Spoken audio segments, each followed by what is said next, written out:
विनायक जी की कहानी। बोलो गणेश जी महाराज की जय। किसी नगर में देवरानी जेठानी रहा करते थे।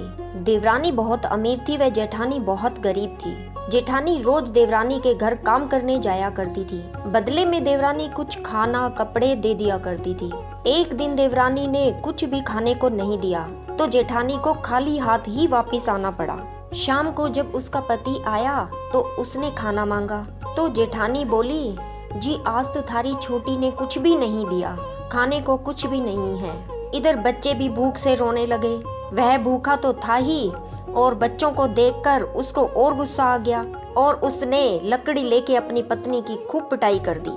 वो बेचारी रोते रोते गणेश जी को याद करके सो गई। कुछ ही देर बाद सपने में गणेश जी आए और बोले कि मुझे बहुत जोर से भूख लगी है, कुछ खाने को चाहिए। ये सुनकर वो बोली, इस खाने के पीछे तो मेरी ये हालत हुई है, घर में कुछ भी खाने को नहीं है। कल की बासी रोटी का आधा टुकड़ा रखा है, खा लो। गणेश जी बोले, मैं कई जगह तिल खाकर आया हूँ, अब मैं निपटना चाहता हूँ। कहाँ निपटूं? जेठानी ने बोल दिया, पूरा घर पड़ा है, कहीं भी निपट लो। गणेश जी अपना जहाँ जहाँ मन आया निपट लिए। फिर बोले, अब कैसे पोंछूं? पानी तो है ही नहीं। जेठानी बेचारी परेशान तो थी, गुस्से में बोल पड़ी, मेरे सर से पोंछ लो। और इतना सुनकर गणेश जी ने वैसा ही कर दिया और जाते जाते झोपड़ी को पैर मार गए। अब जब सुबह जेठानी की नींद खुली तो वह हैरान रह गई। झोपड़ी की जगह महल बन गया और घर में सोने चांदी हीरे जवाहरात हाथी घोड़े सब हो गए। उसका पूरा शरीर भी एकदम स्वस्थ और सुंदर हो गया। घर में इतनी धन दौलत हो गई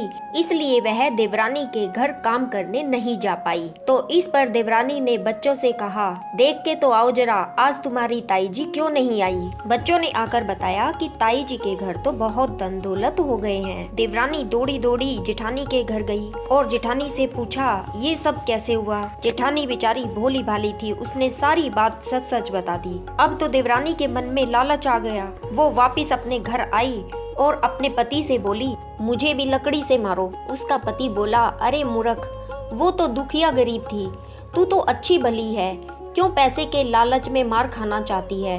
परंतु देवरानी तो जिद पर अड़ गई, वो नहीं मानी।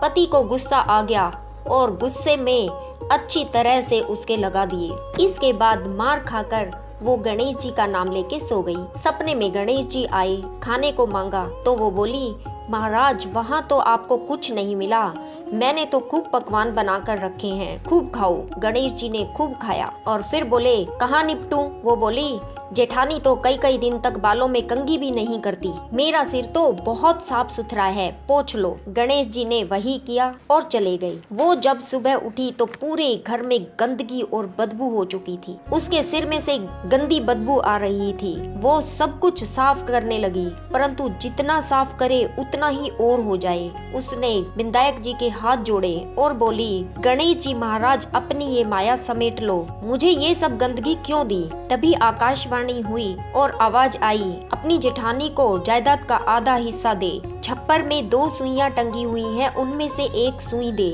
बर्तनों में से आधे बर्तन दे। देवरानी ने ऐसा ही किया। तब जाकर उसके घर से सारी गंदगी साफ हुई। देवरानी को उसके लालच का फल मिला। हे गणेश जी महाराज, जैसे जेठानी के संकट दूर किए, अन्न धन के भंडारे भरे, ऐसे ही कहते सुनते सबके घर में भंडारे भरना। बोलो विनायक जी महाराज।